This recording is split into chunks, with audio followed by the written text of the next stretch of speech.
লাড্ডু দেবো না।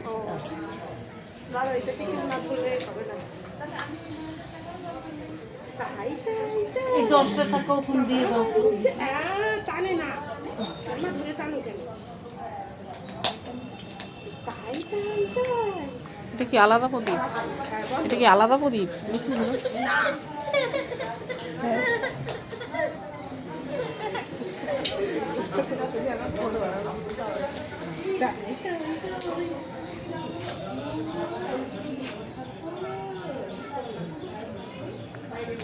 যখন দেখি পিঁপড়া উঠতেছে গো, ওই যে ওই পাশটা দাও। হলুদ আছে না দিদি? হলুদ দাও, হলুদ। হ্যাঁ হলুদ দিও। যে ভোগ যখন দিবে না তখন হলুদ আগে দিয়ে দাও, ছিটিয়ে দাও।